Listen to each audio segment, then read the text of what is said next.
आज 2 अक्टूबर 2022 भारत में रविवार है। Today is 2nd October 2022 and it's Sunday in Bharat. आज की मुरली का जादुई रहस्य स्वयं को प्रेरणा देने के लिए magical secrets of today's Murli for motivating the self. आज विशेष दिन है। वैसे तो नवरात्रि पर्व चल ही रहा है, लेकिन 2 अक्टूबर भारत में विशेष गांधी जयंती के रूप में मनाया जाता है, या अहिंसा दिन, या फिर व्यसन मुक्ति का दिन, ड्राई डे होता है। तो इसके ऊपर भी एपिसोड रिकॉर्ड किया गया है। जो भाई बहनें सुनना चाहते हैं वो मुझे रिक्वेस्ट भेज सकते ताकि हम आपको भेजें। आज की मुरली भी अति विशेष है। वैसे तो मुरली आज का तारीख 2 अक्टूबर है और ये मुरली 3 अक्टूबर 92 को चली थी।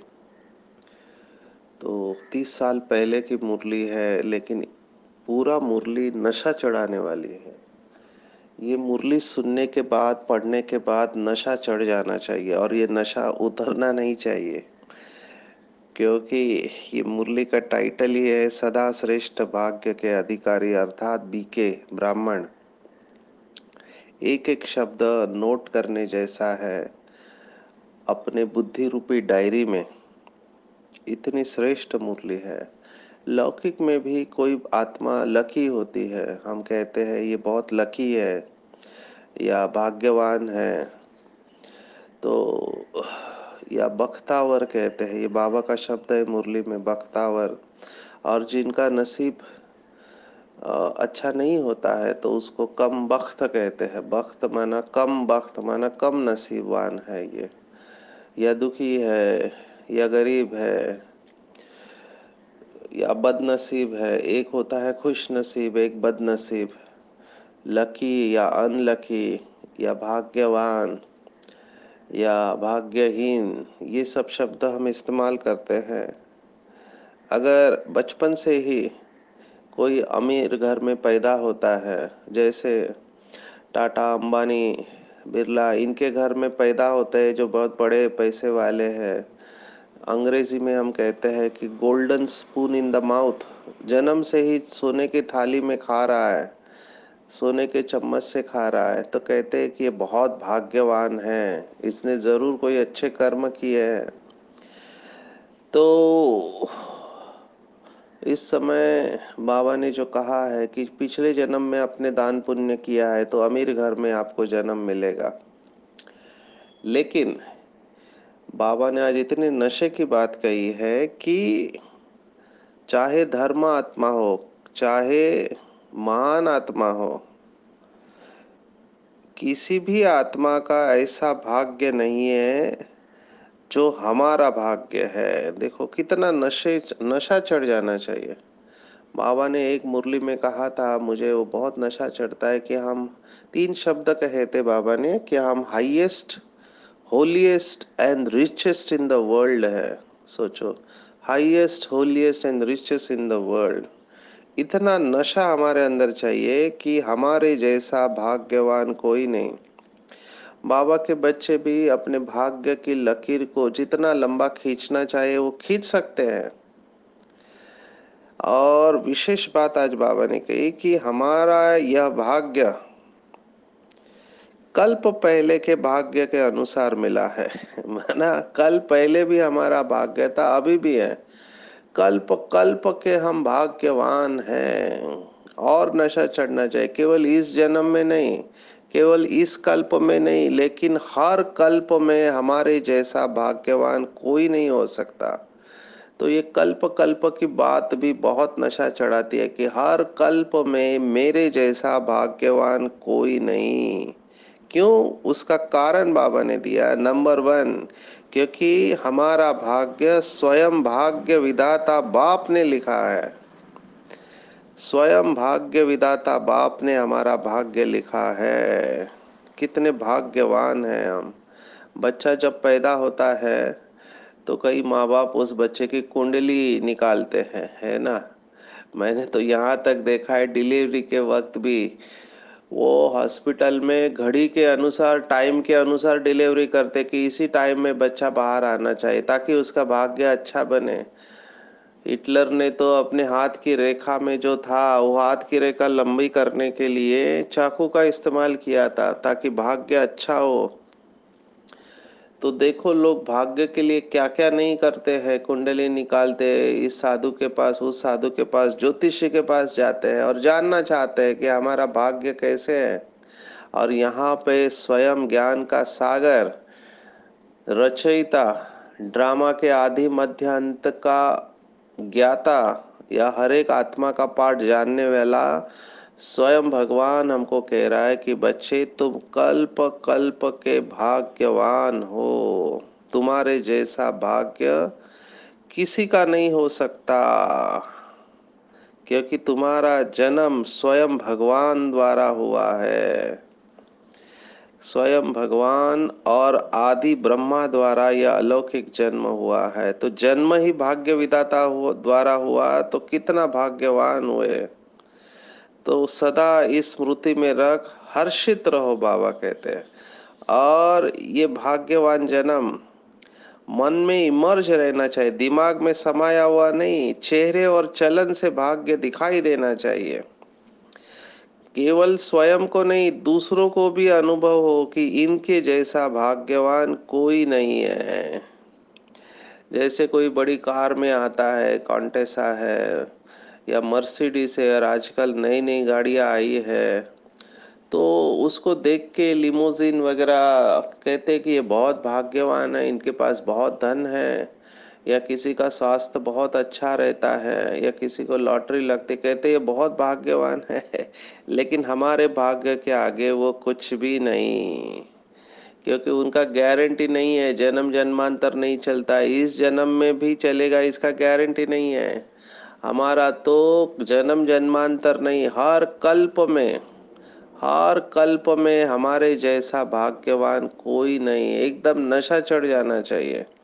लेकिन बाबा के बच्चे भी 3 प्रकार के हैं। 3 शब्द है। एक भाग्यशाली कहते हैं, एक सौभाग्यशाली, और एक पद्मा पदम भाग्यशाली है। तो हम पद्मा पदम भाग्यशाली है। पदम माना 1 के ऊपर 15 जीरो। इतनी कमाई किसी की नहीं है जो हर कदम में पदम कमाई करे। तो अपने को नशे में लेके जाओ। नशे की पॉइंट है कि स्वयं भाग्य विधाता बाप और आदि देव ब्रह्मा के द्वारा हमारा अलौकिक जन्म हुआ है। तो मैं कल्प में सर्वश्रेष्ठ भाग्यवान पद्मा पदम भाग्यशाली आत्मा हूँ। मेरे जैसा भाग्य किसी का हो नहीं सकता। और भाग्य की लकीर मस्तक के बीच में चमकती हुई दिखाई दे स्वयं को और दूसरों को। तो पहली बात कि भगवान भाग्यवान क्यों है? क्योंकि भगवान मेरा बाप भी है, शिक्षक भी है, सदगुरु भी है।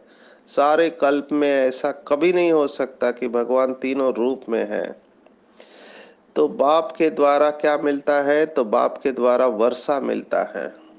वर्षा ऑटोमेटिकली, बच्चा पैदा हुआ और वर्षे का अधिकारी हुआ। तो बाप के द्वारा कौन सा वर्षा मिलता है? तो खजाने, सभी खजाने।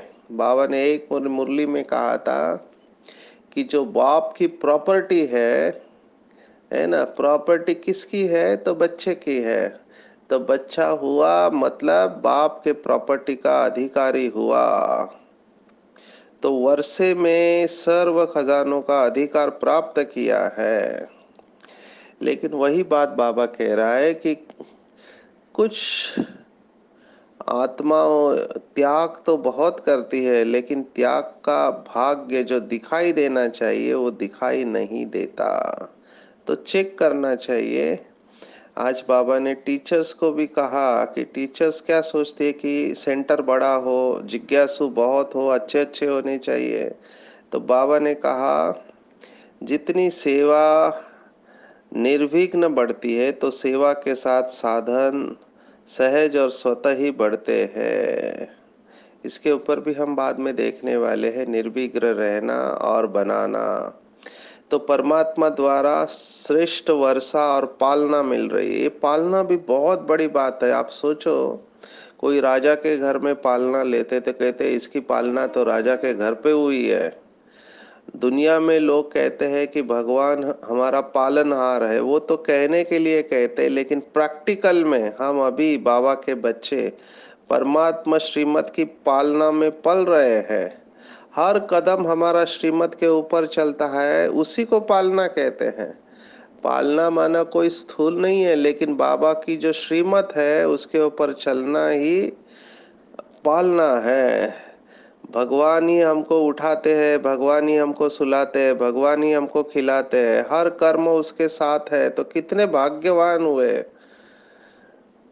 कितने भाग्यवान हैं कि हर कर्म हमारा परमात्मा की याद में है। सतयुग में भी ऐसी पालना नहीं मिलेगी। बाबा ने कहा सतयुग में देव आत्मा, तो लक्ष्मी नारायण समझो अपने बच्चे को उठाते हैं, वो देव आत्माओं की पालना है। लेकिन यहाँ पे स्वयं भगवान परमात्मा जो जन्म मरण के चक्कर से न्यारा है, केवल एक ही बार धरती पर आता है, वो हमको पालना दे रहा है। तो बहुत नशे में चलना चाहिए। दूसरी पॉइंट कि भगवान हमारा पालनहार है, चाहे देश में चाहे विदेश में। हर ब्राह्मण आत्मा फलक से कहेगी कि हमारा पालनहार भगवान है। इस नशे से भरपूर हो जाना चाहिए कि जन्मते ही मुझे सर्व खजानों से मैं भरपूर आत्मा हूँ। नशे में चले जाओ, सर्व खजानों से भरपूर। और वो भी खजाने कैसे, विनाशी नहीं है, खत्म होने वाले नहीं है, ये सभी अविनाशी खजाने हैं। तो अविनाशी वर्षे के अधिकारी आत्मा हो। जन्मते ही त्रिकालदर्शी सत शिक्षक ने तीनों कालों की पढ़ाई कितनी सहज विधि से पढ़ाई है, और कितनी श्रेष्ठ पढ़ाई, और पढ़ाने वाला भी कितना श्रेष्ठ है। और किसको पढ़ा रहा है, जिनके अंदर दुनिया को उम्मीद नहीं है, उन्हों को उम्मीदवार बनाया। और केवल पढ़ाया नहीं, लेकिन पढ़ाई से ऊंचते ऊंच पद की प्राप्ति भी कराई है। क्योंकि ऐसा पद किसी को मिल नहीं सकता है, देवताई पद। सारे वर्ल्ड के ऊंचे ते ऊंचे पद के आगे अतिशय श्रेष्ठ पद है ये। आप पूरा देखो, द्वापर से लेकर अभी तक जो भी विनाशी पद है, सबसे ज्यादा आजकल झगड़ा होता है प्रेसिडेंट बनने में, प्राइम मिनिस्टर बनने में, क्योंकि पावर है। पावर के आधार पर सब कुछ कर सकते हैं। या तो कोई फिलोसोफर बनेंगे, चेयरमैन बनेंगे, डायरेक्टर बनेंगे, या बड़े ऑफिसर बनेंगे, उनको कितना नशा रहता है। लेकिन बाबा कह रहा है ये सब पद आपके आगे क्या है। आपको एक जन्म में ही जन्म जन्म के लिए श्रेष्ठ पद प्राप्त होने की परमात्मा गारंटी है। उनको गारंटी नहीं रहती है कि भले इतनी पढ़ाई करे या प्रेसिडेंट प्राइम मिनिस्टर बने, अगले का टर्म में फिर से चुन के आएंगे, इसकी गारंटी नहीं है, डर लगा रहता है। लेकिन यहाँ पे गारंटी देने वाला स्वयं भगवान है। तो कितना नशा होना चाहिए। उनको कोई गारंटी नहीं है, और हमको कल्प कल्प की, अनेक जन्मों की राजाई की गारंटी है। तो इतना नशा चेहरे और चलन से दिखाई दे। एक मुरली में बाबा ने कहा कोई आपको पूछे कि आपका हाल चाल, क्योंकि नए जब मिलते तो पूछते हाल चाल कैसा है, तो बाबा ने कहा फलक से कहो, नशे से कहो कि हाल खुशहाल है और चाल फरिश्ते की चाल है। तो इतना नशा होना चाहिए अपनी महानता का। आज तक भी भक्ति मार्ग में हमारे जड़ चित्रों के द्वारा अनुभव करते हैं। भले वो आज उदाहरण बाबा ने बहुत अच्छा दिया कि साधारण है, लक्ष्मी नारायण या सीताराम का वेश करते हैं, तो साधारण व्यक्ति में भी वो महानता का अनुभव कर सिर झुकाते हैं, जानते हैं कि ये झूठे है, बनावटी है, फिर भी उस समय महानता से सिर झुकाते हैं, नमन करते हैं, पूजा करते हैं। अभी तो हम देख रहे हैं नवरात्रियों में चैतन्य देवियों की झांकियां होती है तो आरती करते हैं उनकी। तो ये कैसे हुआ? क्योंकि हम उतने भाग्यवान हैं और हमने अपना भाग्य उतना श्रेष्ठ बनाया है। तो चैतन्य आत्मा जिसका जड़ यादगार को भी पूछते हैं तो वो चैतन्य में कितनी भाग्यवान होनी चाहिए। और भले हाथ नहीं जोड़े लेकिन मन से नमस्कार करना चाहिए और आपका भाग्य देखकर खुशी में नाचे, ऐसे बाबा ने कहा है। और पढ़ाई भी कितनी श्रेष्ठ है। और लौकिक में पढ़ाई इसलिए पढ़ते हैं, ज्यादातर लोग बोलते हैं कि जीवन निर्वाह अर्थ, शरीर के निर्वाह अर्थ या सोर्स ऑफ इनकम कहा गया है, तो उसका भी भरोसा नहीं है। और उनका हिसाब किताब लाखों करोड़ों में होता है लेकिन हमारा हिसाब किताब पद्मों में है। और बाबा ने कितनी बड़ी बात कही है कि एक के ऊपर 15 जीरो माना पद्म। और हर कदम में हमारे पदम है। अगर बाबा की याद में कदम उठाते हैं तो सोचो कि सारे दिन में हम कितने कदम उठाते हैं। आजकल वो एक्सरसाइज करने वाले कहते हैं कम से कम 10,000 स्टेप्स आपको 24 घंटे में उठाने चाहिए। तो आपका एक्सरसाइज या हार्ट को मसाज अच्छा होता है 10,000 स्टेप। अभी 10,000 को आप पदम से मल्टीप्लाई करो, कितना हो जाएगा आप कैलकुलेट नहीं कर पाएंगे। तो इतनी कमाई है हमारी, हमारे जैसी कमाई किसी की नहीं हो सकती। कितना भी बड़ा बिजनेसमैन हो, कहते अंबानी का 1 सेकंड में इतने हजार कमाता है, हमारी कमाई के आगे उसकी कमाई कुछ नहीं है। क्योंकि वो विनाशी कमाई है और बहुत थोड़ी है और गारंटी नहीं है। लेकिन हमारी 21 जन्मों की राजाई की गारंटी बाबा कहता है। मैं तो कहता हूँ पूरे कल्प में हमारे जैसा पाठधारी कोई नहीं है। देखो एक जन्म में पवित्र बनने की कितनी बड़ी कमाई है। तो नशे में लेके जाना चाहिए कि मेरे जैसा पद्मा पदम भाग्यशाली कोई नहीं है, माला माल कोई नहीं है। तो अपने श्रेष्ठ भाग्य की लकीर खुद को भी दिखाई दे और औरों को भी दिखाई दे। ब्रह्मा कुमार कुमारी अर्थात मौज से जीवन बिताने वाले, मूंझने वाले नहीं। आप सोचो इतनी भाग्यवान आत्मा अगर मजबूर दिखाई देती है, दुखी दिखाई देती है, तो इसका मतलब है कि अपने भाग्य के बारे में जानते नहीं है और अपने भाग्य का नशा नहीं है। उड़ती कला की मौज में रहने वालों के आगे मजबूरी आ नहीं सकती। अपने भाग्य को इमर्ज रखेंगे आज दिन भर कि मेरे जैसा भाग्यवान कोई नहीं, मजबूर नहीं मजबूत बनेंगे। तो बाप हो गया, टीचर हो गया, अभी सदगुरु। सदगुरु के द्वारा क्या, तो लौकिक में सदगुरु मंत्र देता है, कान मंत्र देते हैं। तो हमको महामंत्र मिला है जो बहुत गहरा है, पवित्र बनो योगी बनो। जन्मते ही बाबा के हर बच्चे को ये महामंत्र मिला है और यही महामंत्र बाबा ने कहा सर्व प्राप्तियों की चाबी है। चाबी लगाओ और सर्व प्राप्तियां अनुभव करो। अगर पवित्र नहीं तो योगी नहीं और योगी नहीं तो पवित्र नहीं। हमने देखा भगवत गीता में 6 अध्याय में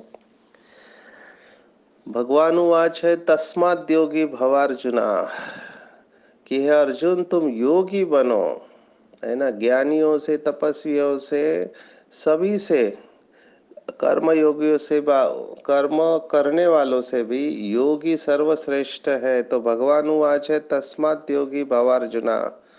46 वर्ष है तो उसमें परमात्मा कहता है। तो आज यही बात है, बाबा फिर से कह रहा है कि महामंत्र है, सर्व खजानों के अनुभूति की चाबी है। ऐसा महामंत्र सदगुरु द्वारा सभी को श्रेष्ठ भाग्य में मिला है। तो एक तो मंत्र देते हैं, दूसरा वरदान देते हैं। अभी वरदान इसको अंडर एस्टिमेट नहीं करा, वरदान के लिए बताते हैं, शास्त्रों में कहानियां है। घोर तपस्या करते हैं, सभी असुरों ने तपस्या करके देवताओं से वरदान प्राप्त किए, क्योंकि वरदान मिला मना सब काम ऑटोमेटिक हो जाएगा, मेहनत नहीं होती है। तो हम अपने आप को चेक करें कि मुझे कितने वरदान मिले हैं।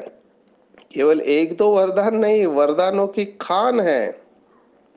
आप सोचो ये मुरलियाँ कितने साल से चल रही है ना। अभी कितने साल से, और हर मुरली में वरदान आता है। अव्यक्त मुरलियाँ 50 साल है, साकार मुरलियाँ बाकी कितनी मुरलियाँ है, तो इन सब में वरदान होता है। बाबा के कितने वरदान मिले हैं, तो वरदान भी कम नहीं है, खान है। तो कितने भाग्यवान हैं, हमारे जैसा भाग्यवान कोई नहीं। नशे में जाना चाहिए कि मैं वरदानी आत्मा हूँ, भगवान से वरदान मुझे प्राप्त है। जब वरदान है तो उस आत्मा को कोई मेहनत नहीं है, सब अपने आप हो जाता है। तो ये सब दिखाई देना चाहिए। संपूर्णता के जीवन का अनुभव अभी से आरंभ करना चाहिए, और जब हम अनुभव करेंगे तब औरों को भी ये अनुभव होगा। अभी बाबा ने कहा कि इतना सब श्रेष्ठ भाग्य प्राप्त होते हुए भी भाग्य दिखाई क्यों नहीं देता, क्योंकि जितना भी वरदान मिले हैं उसको सेवा में लगाएंगे तो आगे बढ़ेंगे। ऐसा हो नहीं सकता कि बाबा का बच्चा और कोई विशेषता नहीं हो। जब स्वयं भगवान ने भाग्य लिखा है तो साधारण आत्मा हो ही नहीं सकती। तो आगे कैसे बढ़ते हैं कुछ बच्चे, तो बाबा ने कहा कि भाग्य की खान सभी को प्राप्त है, लेकिन कोई कार्य में लगाता है और किसी को कार्य में लगाना नहीं आता है। तो जो भी बाबा ने वरदान दिए उसको ईश्वरीय सेवा में कार्य में लगाएंगे तो सदा आगे बढ़ने का अनुभव करेंगे। जितना यूज करेंगे उतना आगे बढ़ेंगे। तो चलन और चेहरे में ये आना चाहिए। इसी आधार पर नंबर बनते हैं। बाबा ने कहा कहाँ 108, कहाँ 16,000। 16,000 की माला कभी कभी जपते हैं, लेकिन 108 सदा, क्योंकि ये जो महान आत्माएं हैं ये हमेशा अपने स्मृति के अंदर श्रेष्ठ भाग्य को इमर्ज करके रखा। ये स्मृति स्वरूप आत्माएं हैं जो ईश्वरीय नशे में रहे हैं, इसलिए उनका भाग्य देखकर आज भी लोग हर्षित होते हैं। सभी धर्म वाले इस 108 की माला को जपते हैं। क्यों? क्योंकि इन आत्माओं ने परमात्मा से सर्वश्रेष्ठ भाग्य प्राप्त किया, बाप, टीचर और सदगुरु के रूप में। तो पूरा अपने आप को नशे में लेकर जाएंगे, अपने आप से बात करेंगे कि मेरे जैसा भाग्यवान कोई नहीं, स्वयं भगवान और आदिदेव ब्रह्मा ने मेरा भाग्य लिखा है। मेरे हर कदम में पदम समाये हुए हैं। मैं अविनाशी खजाने का अधिकारी हूँ, मैं वरदानी आत्मा हूँ, मैं बहुत भाग्यवान हूँ, मेरे जैसा भाग्य किसी का नहीं है। मैं कल्प कल्प की भाग्यवान आत्मा हूँ, कल्प कल्प की हीरो एक्टर हूँ, highest, holiest and richest in the world हूँ। नशे में लेकर जाएंगे अपने आप को। बाबा ने आज विशेष और एक इम्पोर्टेंट बात को टच किया है। यथार्थ सेवा और याद की निशानी निर्विघ्न रहना और निर्विघ्न बनाना। बाबा ने इसके ऊपर बहुत मुरलियाँ चलाई है। निर्विघ्न रहना, बाबा ने खास टीचर्स को कहा था कि कितने सेंटर्स के लिए निमित्त है, इससे ज्यादा इम्पोर्टेंट है कितने निर्विघ्न है। क्योंकि विघ्न में बहुत एनर्जी जाती है और हम सब विघ्न विनाशक आत्माएं हैं। तो निर्विघ्न रहना और निर्विघ्न करना, ये टाइटल देता है। और अगर इसका चेक पॉइंट बाबा ने कहा चेक करना है तो यथार्थ सेवा और यथार्थ याद, ये डबल लॉक। बाबा ने बहुत मुरलियों में कहा है कि माया चोरी करती है, ताला खोलती है, तो उस ताले को डबल लॉक लगा दो, क्योंकि आजकल सिंगल लॉक से भी चोरी हो जाती है। तो डबल लॉक कौन सा है? तो याद और सेवा, और ये दोनों यथार्थ होने चाहिए। यथार्थ याद और सेवा खुशी को बढ़ाती है। अगर सेवा में, कई लोग कहते हैं सेवा में अवस्था बनती भी है तो बिगड़ती भी है। और याद कभी रहती है, कभी नहीं रहती है, शक्तिशाली। तो बाबा ने कहा ये दोनों शक्तिशाली चाहिए। याद साधारण नहीं चलेगी, याद शक्तिशाली चाहिए। और सेवा भी निस्वार्थ हो, स्वार्थ नहीं हो सेवा में। अगर स्वार्थ है या सेवा करते हुए माया आती है तो जरूर कोई ना कोई कमी है। याद और सेवा में माया आनी नहीं चाहिए। तो स्मृति से आगे बढ़ो कि हम भाग्यवान आत्माएं हैं, और जो यथार्थ योग और सेवा में होगा वो निर्विघ्न होगा। उनके जीवन में कभी भी विघ्न नहीं आ सकते, आते भी है तो तुरंत उसके ऊपर विजय प्राप्त करते हैं। सबसे बड़ा विघ्न बाबा ने कहा फीलिंग आना। बाबा ने मुरलियों में कहा हुआ है फीलिंग माना फेल की निशानी। अगर चलते चलते बीके लाइफ में किसी भी प्रकार की जरा भी फीलिंग आती है कि ये क्यों या क्या, ऐसा तो नहीं होना चाहिए, ये बीके होके ऐसा करता है, तो समझने का कि मैं फेल हुआ, ये विघ्न है। थोड़ा भी दुख की फीलिंग आनी नहीं चाहिए, किसी भी प्रकार की फीलिंग नहीं, तो समझने का अवस्था बहुत अच्छी है। बाबा ने शब्द इस्तेमाल किया आज, फीलिंग प्रूफ। Feeling proof. जब भगवान मिल गया तो कितनी खुशी की बात है। स्वप्न में भी कभी सोचा नहीं था कि हमको भगवान मिलेगा। तो खुशी में रहो, भगवान मिलने के बाद कभी भी दुख आना नहीं चाहिए, क्योंकि सबसे सर्वोच्च प्राप्ति है परमात्मा प्राप्ति। इसके बाद कुछ भी पाना श्रेष्ठ नहीं रहता। तो टीचर्स हो या स्टूडेंट हो, अपने फीचर्स के द्वारा सबको फरिश्ता रूप का अनुभव कराना। बाबा ने कहा हमारे द्वारा औरों को ये महसूस हो कि ये भगवान के फरिश्ते हैं। तो और एक नशे की पॉइंट कि मैं इस देह में अवतरित फरिश्ता हूँ, भगवान का फरिश्ता हूँ, I am the angel of God. तो ये अनुभव खुद भी करो और औरों को भी कराओ। विशेष आज बाबा ने कहा कि हमारे ऊपर बहुत बड़ी जिम्मेवारी है, प्रकृति और मनुष्य आत्माओं के वृत्ति को परिवर्तन कर रही है, बहुत बड़ी सेवा है। लेकिन ये जिम्मेवारी तभी निभा सकेंगे जब हमारी वृत्ति में शुभ भावना और शुभ कामना है, और जब हमारी वृत्ति सतो प्रधान और शक्तिशाली होगी। इसके ऊपर भी बाबा ने मुरली चलाई है कि वृत्ति से वृत्ति का परिवर्तन होगा। वृत्ति माना हमारे अंदर संकल्प जो चलते रहते हैं, उसी आधार पर हम दूसरों को बदल सकते हैं। ये बहुत गहरी पॉइंट है। बाबा ने मुरली में कहा था कि शुभ भावना और शुभ कामना का बीज है निमित्त भाव। जितना निमित्त भाव होगा उतना शुभ भावना शुभ कामना नेचुरल रहेगी।